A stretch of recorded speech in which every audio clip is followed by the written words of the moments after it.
you, these are going to be University of Nebraska Medical Center slides, and that is where the research was conducted. But I've also added, I'm currently a biostatistician for the University of Arkansas for Medical Sciences. So I have that information, and that will be my contact information at the end as well. So just quickly, of course, I've given an outline here, and I'm going to tell you a little bit about where my information came from, what the research was, but really what I want to get to is this discussion, because I think what matters to you all the most is how it can help you help your communities and the people that you work with. So that's really what I want to focus most of our time on today. You know, natural disasters in the U.S., we hear a lot about it. We know it impacts people in agriculture. In 2021, we had 20 natural disasters exceeding $1 billion each in the U.S. And from 1980 to 2021, there were 310 such disasters. And I'm pretty sure we've added some more this year. Since 97% of our land area and over 19% of our population are actually outside of urban areas. According to the USDA, we have 3.6 million individuals employed in farming, fishing, and forestry. In the US, we really want to understand how natural disasters are impacting mental and emotional health in these populations. We do know that extreme weather is associated with post-traumatic stress, depression, substance use, other types of mental and emotional health challenges. So for my research, I proposed this type of stress and recovery life cycle. It's actually similar to the diagram that one of your guests presented last month. So I was excited to see that. There's a similar idea. You know, you start with some sort of baseline resilience. A disaster event occurs, followed by stress symptoms. And I focused on some specific post-traumatic stress symptoms, although it could be other types of symptoms that people experience. But then after that, can be a wide variation in what happens for an individual. And I would also add for a community. So as I'm presenting today, I hope you can take this as how can I help an individual, but also think that stress is experienced on a community level as well. And so we're not just trying to help one person at a time. We're trying to say, how do we prepare and an entire community and help them recover? So, you know, an individual or a community, there can be decline of symptoms. We expect to see that over time, but symptoms can also persist over time. There may be a recovery to some sort of baseline level. There may actually be growth beyond a baseline level. But a big part of what we wanted to do in this study was just to understand what people were experiencing, what their needs were, what their preferences were for recovery, and what types of resources they had available to them in rural communities. So I got ahead of myself a little bit. I basically just told you what this analysis was trying to accomplish. But the reason we wanted to do this is because there's really not a lot of information about whether agricultural producers in the US have some sort of unique risk or resilience. It could go either direction when it comes to natural disasters. Do we need to treat them differently, in a sense, from the general population? And the other issue is that research related to mental health with slow onset disasters like drought might not be the same as for kind of acute onset disasters such as tornado, flood, could be hail, derecho, fire, and so on. There has been some international research in this area, for the most part related to drought in Australia. But again, the international research may not generalize to the US. We have different social networks, different infrastructure, different cultural issues that may come into play. So just very briefly, where this data came from, we conducted a survey December of last year through February of this year, specific to several targeted disasters that were acute onset natural disasters. So tornadoes in Arkansas and Nebraska that had fatalities. These were EF4 tornadoes, so very violent and destructive. And then also we had 2 multi-billion-dollar river flood events that we targeted, again, in Arkansas and Nebraska. I'm in Arkansas, that's where we got that aspect from. And then of course, Nebraska, where the university is. So these were surveys that were composed of several validated instruments, as well as a new resource use and effect inventory that I developed for the survey. So in the end, we ended up with, in the data analysis set, 159 individuals that we were able to look at their information. It was 28% over age 65. We did have a majority female, 71%. And we had 21% that reported being in agriculture. The majority were not in agriculture, but they were rural residents or associated with a rural community. So we wanted to see if there were any differences between these community members and their agricultural counterparts. Interesting enough, the agricultural occupational group was actually split half and half, male and female. So we had more males represented in that group than we did in the general population. So that was interesting. And we did account for that in the analysis. And as you can also see, 59% were tornado, 33% flood, and there were a few other events that were thrown in there. So briefly, the first hypothesis that we looked at was that agricultural producers would have different stress and recovery experiences compared to their rural non-agricultural counterparts. So if you picture that stress and recovery cycle again, to be honest, we really didn't find any evidence, strong evidence of a difference across that cycle. So the implication of that is we really should not assume that agricultural residents either have some kind of, great resilience because of their occupation, or that they're immune to these post-disaster stress effects. We also shouldn't assume that they are necessarily worse off. They came in about the same as the other residents, with one exception, which there was some suggestion that women in agriculture specifically may be at greater risk. They scored lower on baseline resilience, and they also scored lower in post-traumatic growth. So that is a little bit of a concern, and it probably does require some further study, but it also might be a particular population to pay attention to in your efforts in your communities, to just be sure that women in agriculture are having their needs met and being reached out to and included in any efforts to improve mental and emotional health after disasters. The second hypothesis we looked at was whether rural residents preferred community resources over external resources for disaster relief. We asked an open-ended question to answer this. I called it the first choices question, which I'll show it to you in just a moment. But the bottom line was that family, friends, God in church, neighbors, community, local groups, local business, utility providers, first responders, these are all individuals, people, groups who are already in communities. And these were all mentioned as someone's first choice if they experienced another disaster. Where would they turn for relief? So this is really significant because it tells us that there are resources existing that can help people decrease their stress following a disaster. It's also worth noting that outside help was also welcomed and appreciated, and we did see that especially in some open-ended answers where people talked about groups from outside that came in and helped them and how significant it was for them. So I just wanted to show you, this was the specific question that was asked. If you experienced another natural disaster in the future, what people, groups, or activities would you turn to first in order to decrease your stress? And they were able to list up to 3. So of the 71 individuals who answered that, it was interesting to me that the non-agricultural individuals, family came in number 1. But for the agriculture group, it was neighbors that were most often mentioned.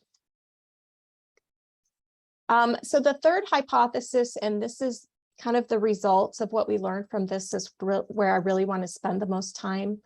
Our hypothesis was that communities can provide effective emotional health supports after disaster. And we did find that there were many available local resources that were perceived to decrease stress. And the best were neighboring communities, groups from neighboring communities, personal faith activities, and helping others in their community. Those were the things people most often reported as decreasing their stress. And we may not be surprised, but the ones that performed worst, unfortunately, were FEMA, repairing property, and following news and social media. So I'm going to give you a little more details about those, but those were items that not only did not decrease stress, but they increased stress We also found that mental health services were not consistently effective, so that might be something to think about how we can improve that. I also want to note that in this case, effective was just what their perceived idea of effective. We didn't define it for them. We didn't tie it to any of their scores on their scales. We simply asked what was effective in decreasing their stress. We also found that even though people said there were many people groups and activities that helped to decrease their stress, our results of our scales showed that the majority of individuals still, almost 3 or 8 years after their disaster event, were still experiencing post-traumatic stress symptoms. And some individuals were having more presently than they were having in the month following the disaster. Okay, so I'm not going to go through this whole slide. I just want you to see that when we asked what kind of help was most effective for reducing stress, we saw that the red, the agricultural group, they focused most on help from my community was most effective for them, whereas the rural non-agricultural group was about split evenly between things I did for myself and help from my community. So we can see that the agricultural population is very reliant and willing to work with their neighbors and their community, and they found that to be really helpful in decreasing their stress. I also wanted you to see a little bit how we asked them about 22 different people groups and activities. You're going to see a list of those on the next couple slides, but I wanted you to see how we created a profile for each of these. So for example, if we look at a counselor or a therapist, this first bar is people who said they used a counselor and it decreased their stress. It's just this little bitty bar. We have a little bit bigger bar. That was people that said they used a counselor or therapist, but it had no effect on their stress. And then we have another bar where people said it actually increased their stress. And then we have a big bar of people who said, I did not see a counselor or therapist. So we see that it was somewhat accessible to them. Some people used that, some people did not, and the effect on stress was mixed. I think we'd like to see a much higher bar here for decreasing stress from a counselor or therapist. On the other hand, we have something like a neighboring community, a group from a neighboring community down here on the bottom left, a large bar for decreasing stress, a smaller bar for no effect, a very small bar for increased, and then a smaller bar for did not use. So groups from neighboring communities had a tremendous opportunity to help decrease people's stress after a disaster. Okay, so what I really want to get to is, we're not going to go through these numbers, but I just want you to see basically based on how many people used a particular resource and their perceived effect on stress, we were able to create these sums or these numbers. We put them in a rank to try to figure out what was most effective and what's helpful. And that is what I want to tell you about, because I think it will help you the most. So here's a little chart, and we just kind of grouped them into like high, medium, and low. You know, what were the resources? And I'm using resources pretty broadly, but we talked about people, groups, and activities that were most often used or accessed after a natural disaster. And the thing that people did most was talk about the event. Almost everybody talked about the event. Friends and neighbors were very high. Family were very high. These were people who were present after the disaster and had an opportunity to help or to have an impact on these individuals. Many people followed news or social media about the event. A lot of people had contact with an employer, school, faith community, other local leaders and groups, and many people tapped into personal faith activities that were important to them. Those were the most used items. And I really want to point those out because we might assume that those were also most helpful, and we're going to find that's not necessarily the case. The other thing that I want to look at is what was at the bottom. These were things that some people used. And unfortunately, things like visiting a local disaster relief center, we'd probably like to know that lots of people were doing that, but actually a lot of people were not going to those disaster relief centers. A lot of people did not attend emergency response town hall meetings. That could have been because their community didn't have them. That might be an opportunity to increase, but finding stress or recovery information on websites, if we're assuming that we're putting information out and that's where they're going to get their information, if a lot of people aren't looking for the information online, we're not actually getting it to them. And then whether because of access issues or just not interested, stigma for whatever reason, other health professionals, counselors and therapists were towards the bottom of how many people use those as a resource. So here's the two, these last two slides are the ones I'm most excited about to share with you, because I think they can really give you some ideas. And I think that's my goal today, is just to help you start thinking in terms of what are all of the resources that might already exist in our community that we can work through to provide assistance for reducing disaster stress. There will be some people who absolutely need some professional assistance with mental health care, without a doubt. But there's also going to be a large number of people who are having levels of stress that are impacting their functioning day to day. They're having some issues, some challenges, and they can be supported through the community through existing resources. So impact per use really just looked at for those people who used a particular resource. Did it decrease their stress, increase their stress, or was it in the middle? So this top group, these are the ones that decreased stress the best. The group coming from a neighboring community we saw was the most effective for helping to decrease people's stress. We found that people found their personal faith activities to be very helpful to them. Helping others in their community. So maybe taking a break from focusing on their own, what they had experienced, their own pain or their own suffering, and having an opportunity to help somebody else, that really decreased their stress levels. It helped them to be able to do something to help someone else.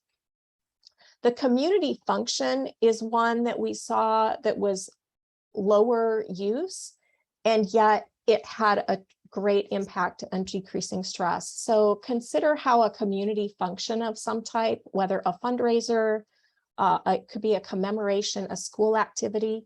I didn't actually disclose to you that one of those pictures at the beginning was me, because I was in one of these events in the tornado. And to be honest, one of the things that helped me the most in the first week was when the high school started their sporting events again. I could go to my son's baseball game, and it was like for 2 hours, I was just a normal person. and so those community, those community functions or community events can really have a tremendous impact. So again, these are not necessarily one-on-one mental health calls or counseling, but they are things that you can initiate in your community that's going to help the overall community stress level. Outside relief groups like Red Cross, Farm Rescue, other local groups were helpful. Way down at the bottom, finding stress or recovery information on websites actually increased stress. I don't think that's where we want that to be. FEMA, Farm Service Agency, or other government group, those were overall increasing stress. Following news or social media about the event, increasing stress. And repairing, replacing, or rebuilding my own property was considered the most stressful overall.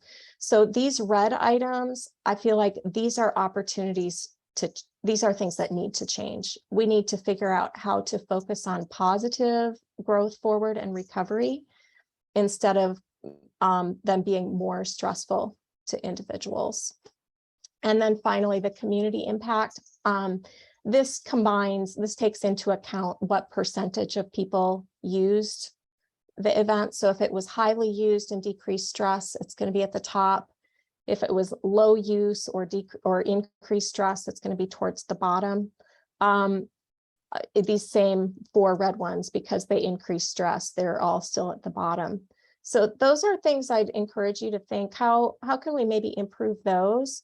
You know, how can we get our counselors and therapists, you know, what kind of training can we provide? What kind of focus groups we can do so they can learn, okay, what did these people feel like they actually need? What would have helped them? You know, if we're expecting people to visit the disaster relief center, let's think about how can we push that assistance out instead of only providing resources at the center. So I realize I'm at the end of my time, so I don't want to take any more. Just the more we can increase community knowledge about disaster stress on the front end, whether it's through schools, faith groups, community organizations, you know, let's get those materials about stress, about post-traumatic stress, about recovery, about resources. Let's get those out on the front end before a disaster happens, so people know what kinds of resources they have to tie into in their community. If anybody wants to talk more about this, if you're interested in this topic, please feel free to get in touch with me. My email's there, kkgafney@uams.edu. I'm sure Carrie could get you my contact information as well. I'd be happy to talk more about it with you, and excited for the work that you're all doing. Thanks for having me.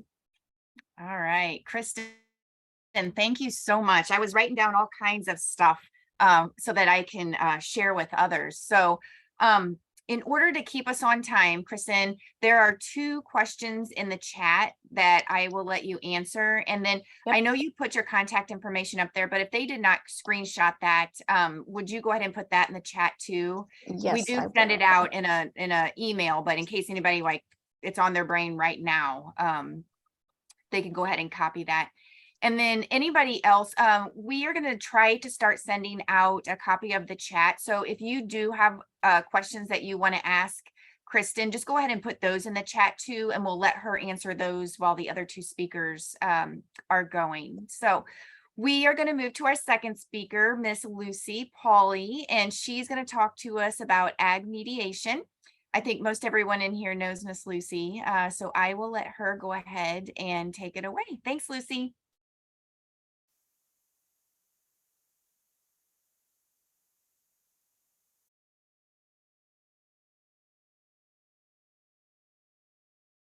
Goodness, how many years have I been on Zoom and I've muted myself.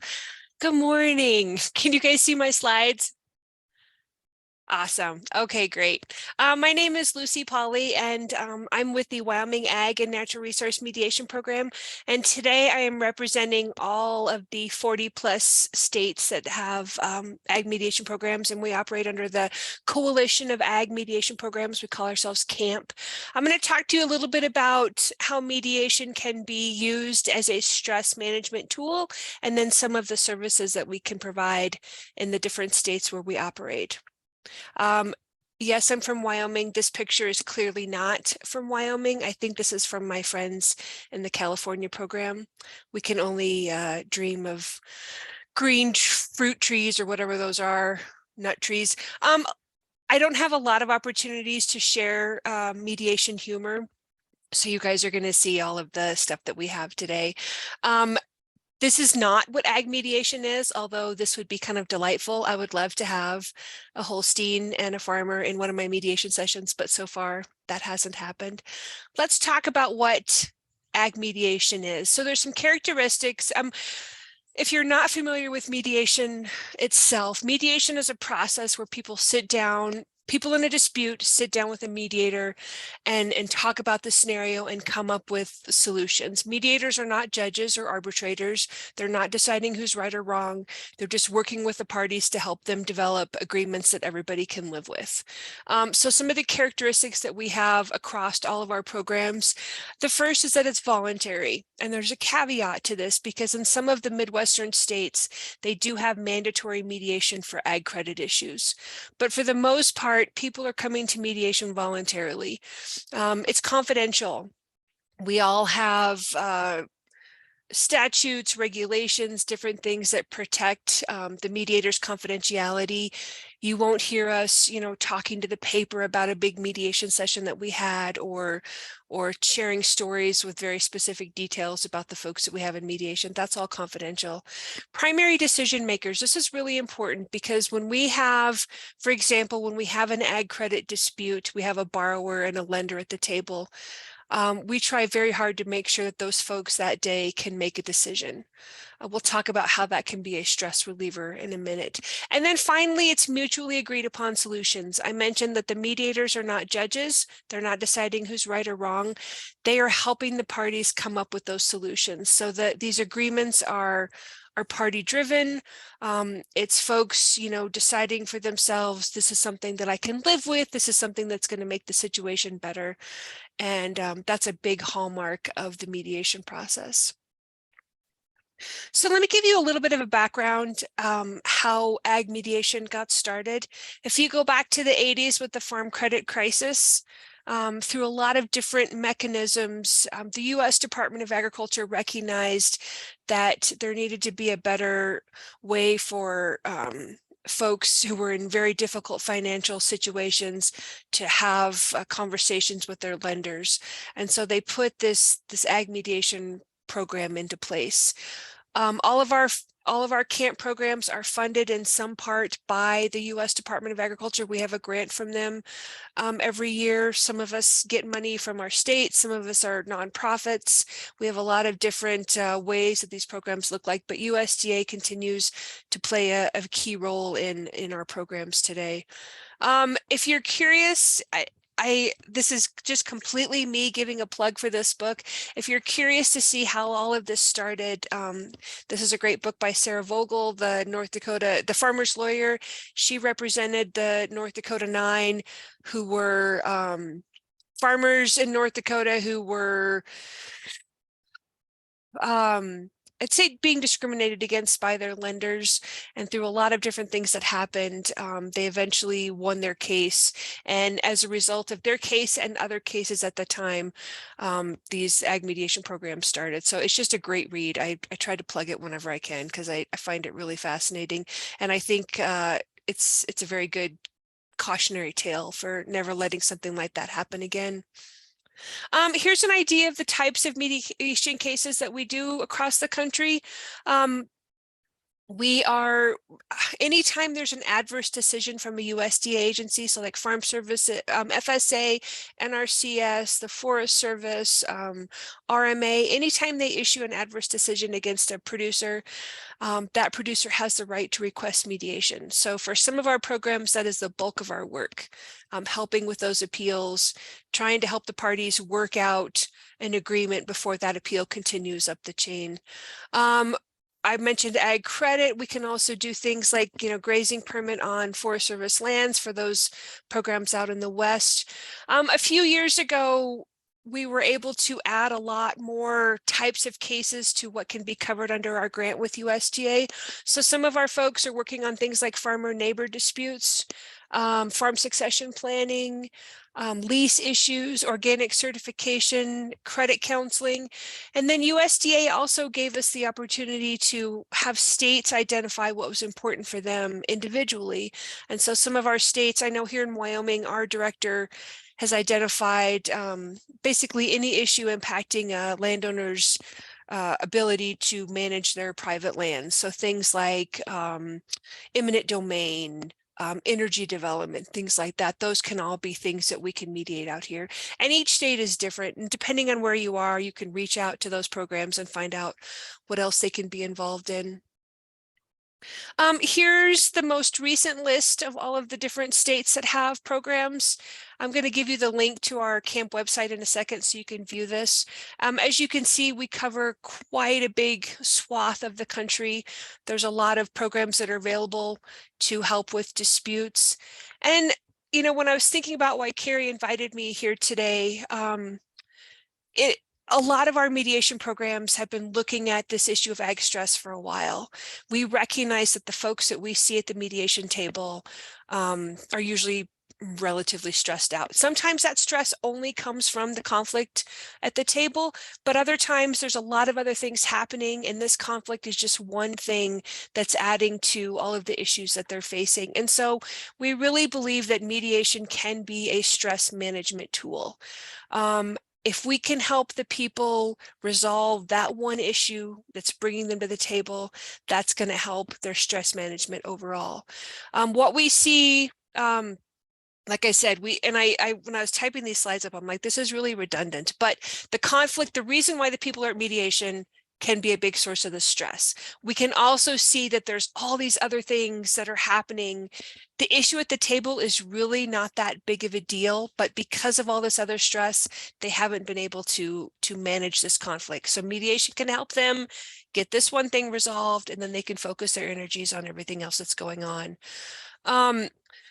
We also find that there's something relatively powerful about really being listened to. And so when we have a producer sitting down at the mediation table and telling their story, even if it's the 20th time they've told this story, the skills, the techniques that the mediators use to really listen and try to understand can be really helpful.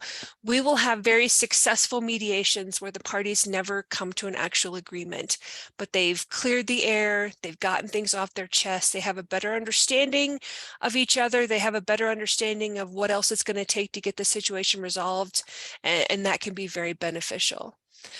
So really the biggest thing is that mediation is out there. It's available to folks, just like it can take a lot of courage to pick up the phone and call a counselor. It can take a lot of courage to pick up the phone and say, hey, we can't solve this problem on our own. We'd like to try mediation. The more people we know, the more people that know about the services that we provide, the better. When we're doing outreach, when we're trying to promote these programs, it can be difficult because we're not going to catch people, at the beginning of a conflict. So we just try to let folks know we have this service exists. I've been doing this for 20 years. I still get calls from people that are like, yeah, I think I need to try that meditation thing or mitigation. And I want to give them the benefit of the doubt. Maybe they really are looking for meditation, but usually it's, they want mediation. They don't know what it is. They don't know what to expect, but we can help them try to come up with something. So for more information, I'll put this in the chat too. You've got our website, you've got my contact info. We have a semi-active Facebook page. Feel free to, recommend our services to folks that you run into who may benefit from this. But we're out there, we're ready to help.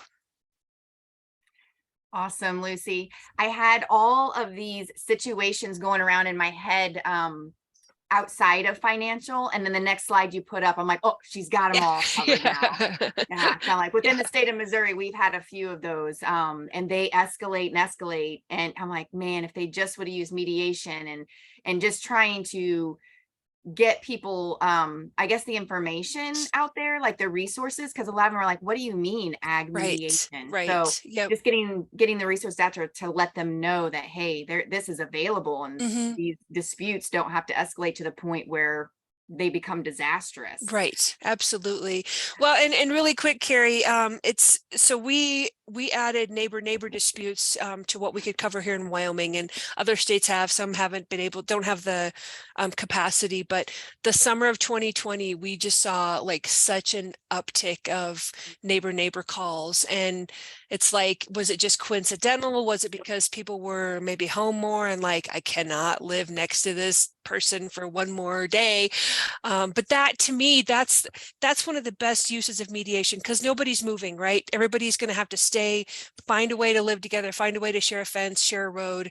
And I think those kinds of mediations can really help. We're not going to help them be best friends, but we can help them come up with something that makes living next to each other a little easier. So right.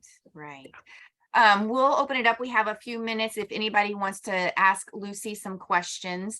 And then if you think of something after she stops sharing, you can definitely go ahead and enter that in the chat.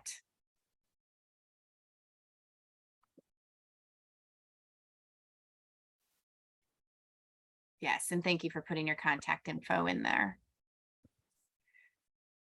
All right, if we don't have any questions for Lucy right now, we will go ahead and let Ms. Kendra start sharing her screen. She is going to share something with us called Cutting Fences Foundation and Podcast. And Ms. Kendra is from Montana, which is where this originated. So Kendra, I'll let you take it away.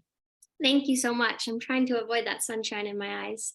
Can you all see my presentation? Yep, looks great. Awesome. As you might notice, I have a new last name. I got married a few weeks ago. So to not cause any confusion, I'm now Kendra Lewis instead of Kendra Joyce. But I'll be talking about my nonprofit organization and podcast and some of the hats that I wear within that role. And just to introduce myself, I've born and raised in Montana. I grew up in a very small agricultural community in kind of north central Montana, population 200, maybe with some change, maybe with a little less now. I'm not sure what we're at, but very small. I got to see both sides of both the agribusiness side of things and the producer piece of agriculture throughout my whole life. And that's really where my passion stems from, is growing up in and around it. My family runs agricultural supply stores in 3 surrounding communities. And then we have some cattle and put up some crop as well. But I got my bachelor's of science at Montana State University in health and human performance, and got into occupational therapy school to chase my dream of becoming an occupational therapist at Rocky Mountain College in Billings, Montana. And since graduating last November, so coming up on a year, which seems crazy, I've started a nonprofit organization called Cutting Fences Foundation. And I'll talk about all these as we advance in the slides. I'm also the host of the Cutting Fences podcast, and now a professor at the program that I graduated from, teaching some of the rural and agricultural content, and an assistive technology ambassador for Montech, all of which really aid in me serving the agricultural population. So my foundation, the mission of my foundation really is to strengthen physical and mental wellness within the agricultural and and veteran communities. I really hone in on these communities specific to having a disability, and how I can really advance their function and independence on their place or within their life. And my core values, as you can see, are community, which our first speaker spoke a lot about how important community is within the agricultural population. So everything that I do is based around nurturing community within agriculture, maybe restoring it or creating a new community for individuals who are experiencing some of the same hardships. And then the rest, possibility, prevention, advocacy. I know that our agricultural and veteran communities are very viable without good, strong advocates. So always trying to be an advocate for these populations specifically, but also an advocate of agriculture as a whole. And then accessibility. I'm also a consultant for Life Essentials, which do specifically agricultural adaptive equipment and lifts. So a lot of what I do is spread awareness on what's out there to keep producers in the game and doing what they need to do on their ranch, but also throughout their life and daily habits with the use of adaptive equipment that's specific to their lifestyle. So some of the programs within my foundation, everything that I do is I really try to be holistic. So trying to address mental health in a very holistic way by addressing whether they can and can't do what they need to do, what they want to do on their operation, but in life. The first program that I'll talk about is the Quality of Life Fund. This is specifically funds raised to help individuals in agriculture who might have had an accident or an unexpected crisis or injury. We already know that one of the main stressors within the agricultural population is finances. They are always constantly stressed about financial aspects of their operation, but then throwing a disability or an illness or an injury on top of that can really exacerbate that stress and throw them into maybe potentially mental health crisis. And then Pints for Producers, I'm teaming up with local breweries to raise money to fund action track chairs for individuals who are wheelchair bound within the agricultural population. This was kind of my way to really pull it full circle. So we're supporting the producer who supports the brewer, and then supporting the brewer that will then support the agricultural producer again. And then the Holistic Impactful Transition Engagement Program, or HYPE program. I'm teaming up with a veteran out of Scobie, Montana.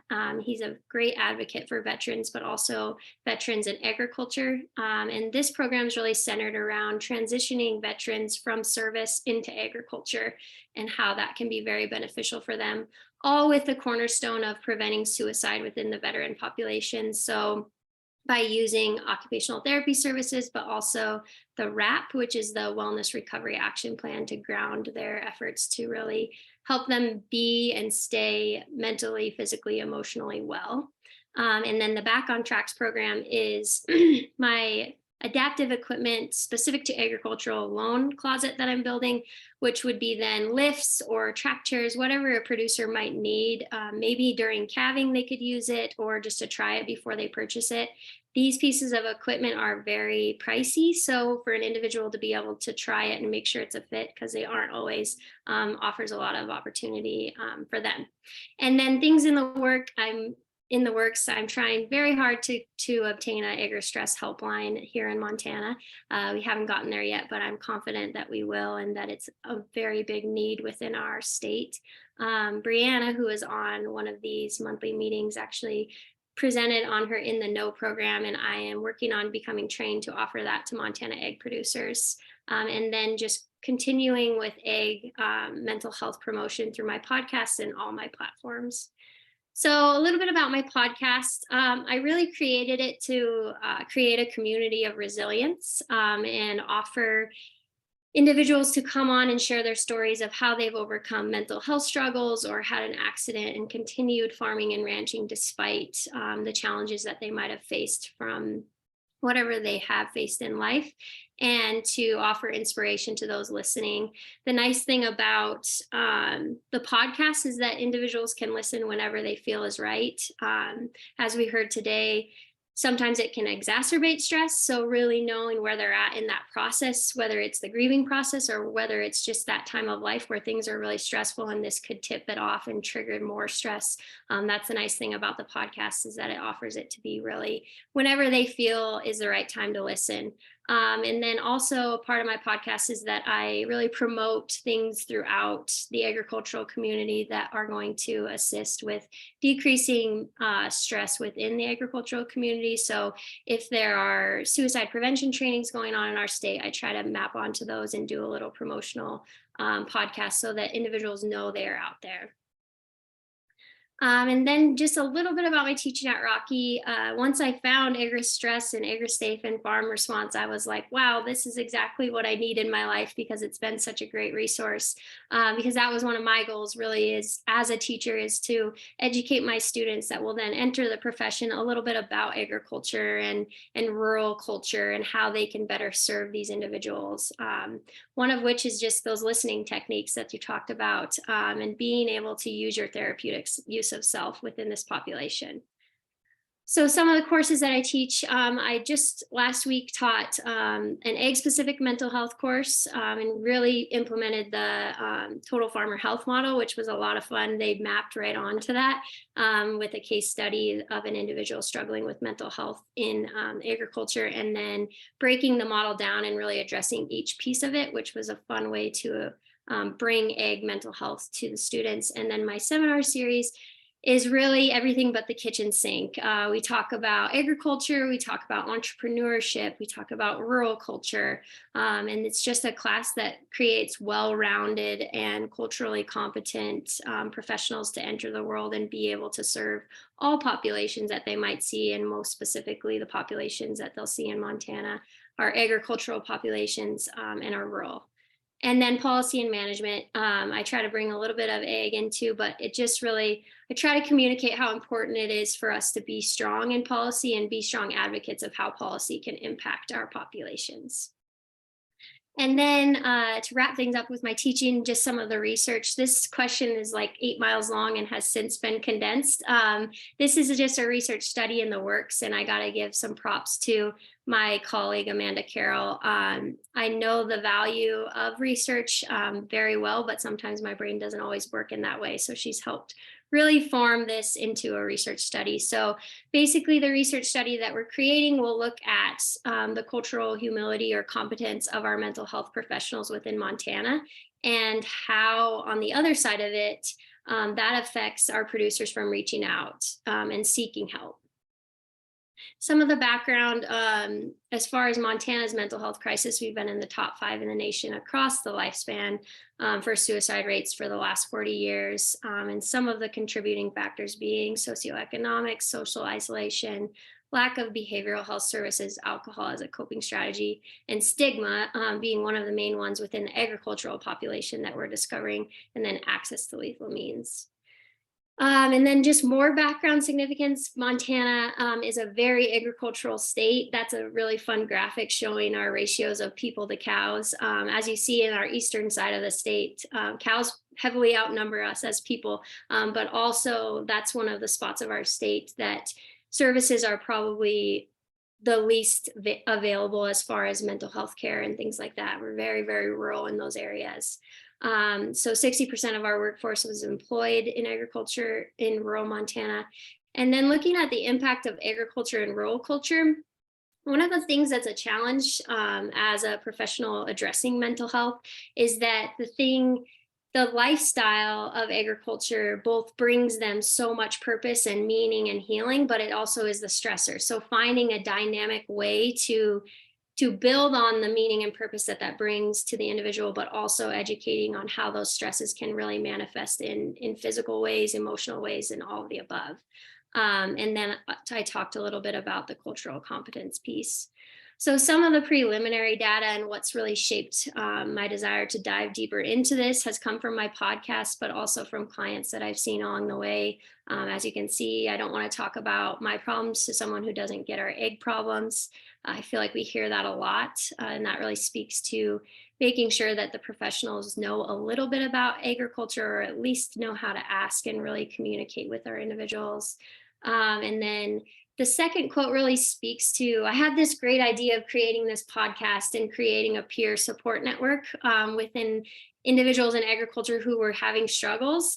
What I found is that they really don't want to do that because they don't want to make themselves seem like they have more of a burden than another individual. So they don't want to put their problems on somebody who already has problems. So that's been an interesting attitude that I've had to navigate a little bit. And then just to show a little bit of the lack of cultural competence, this is nothing against Voc Rehab. I have so much respect for Voc Rehab, but you don't know what you don't know. So this really speaks to needing to advance our healthcare professionals' knowledge of agriculture and rural culture. So I had a client reach out to try and get some funding for some of the equipment that he needed to continue farming and ranching. And then the Voc Rehab counselor then went on a tangent of saying that he could go back to school, and telling a farmer rancher who had done it for several years to go back to school really didn't resonate well. And it didn't resonate well for him and I and the rapport that we had already built. So it's so important for me to be an advocate for my clients and continue to educate other referral sources that I might refer out to. And then just showing the power of occupation. And as we know, agriculture really is a lifestyle for these individuals and brings a lot of purpose. So just unfortunately, a very sad quote, an example of he was 82 years old and proud of the fact that he had participated in every harvest for 71 years. And on the 1 year that he wasn't able to participate due to aging and basically his health, he committed suicide. So just speaking to how important this is to our individuals. And then the combat veteran is also a farmer. It says, if it wasn't for farming, I don't know that I would be here today. And then to wrap things up of the many hats that I wear, I'm also, like I mentioned, an assistive technology ambassador for our state's assistive technology program, Montech. And so the cool thing about this is they have a large lending library of all these assistive technology pieces, things from as simple as a reader for a medication that will then read it out to you audio if you have low vision, or adaptive kitchen things. But the reason that I really feel it's important for me to sit within this role is because much of our agricultural population is aging and having a lot of these struggles like low vision, low hearing. So in order to keep them most functional and safe and independent on their farm or ranch, but also in life, it's important to know and to advocate for what's out there to continue to help them continue with that.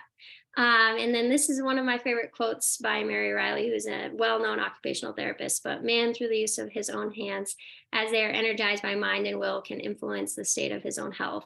And as I mentioned, I really try to address mental health through the occupational therapy lens, where we're finding what makes them feel well, what things are they doing that do help their mental health and do help their physical health, and then building on those and really trying to take a strengths-based approach to all that we do. And there's my references and my contact info if you guys have any questions or want to reach out. If you ever have anybody that you think would be a great podcast guest, I need to get with the people at AgriStress to get a podcast out there, but I'm always looking for good resources and guests.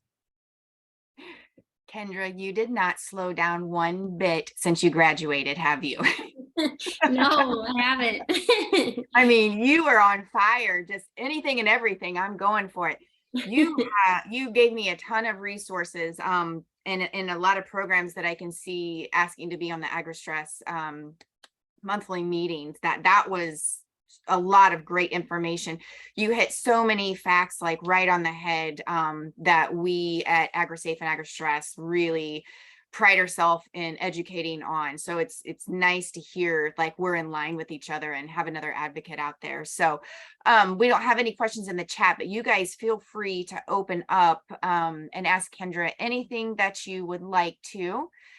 And definitely we'll go ahead and get in the chat. I don't know if anybody needed screenshots of her presentation. So maybe if they have more information, we can go ahead and get them to you, to get that information. I don't know if you want to give out your whole, what do you call slide deck, but that'll be up to you. But does anybody have any questions for Kendra this morning? Close my chat there.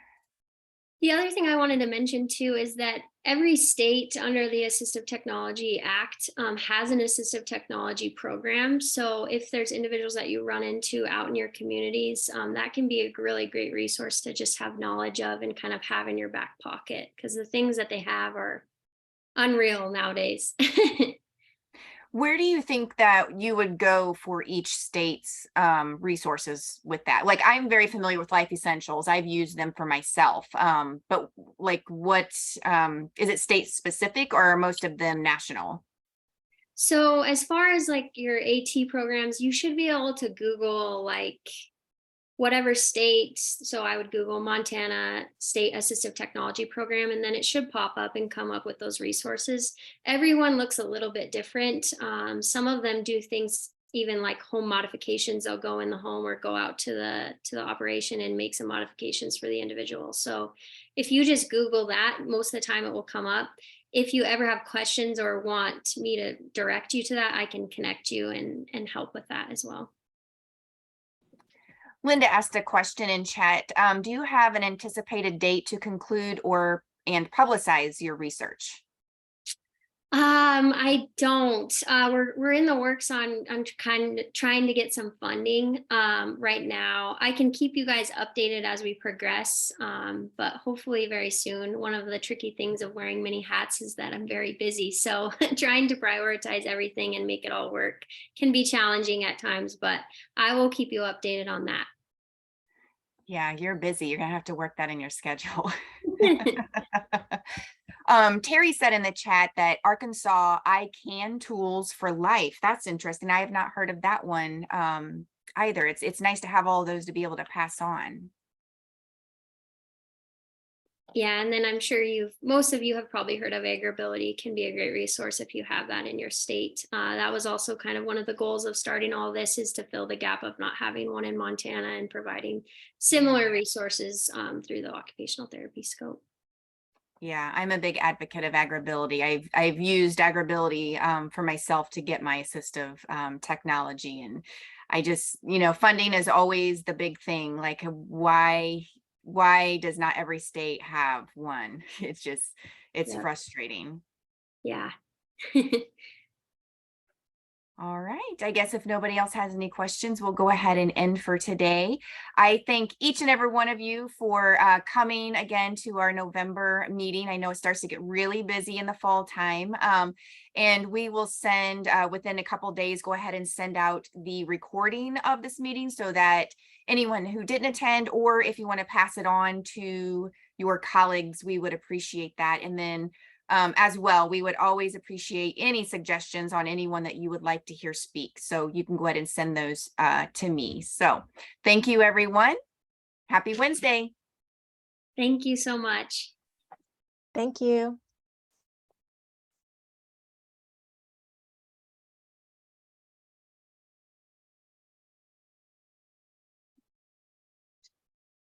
It's a great meeting, Carrie.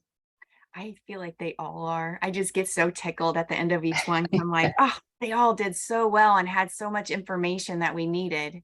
I know.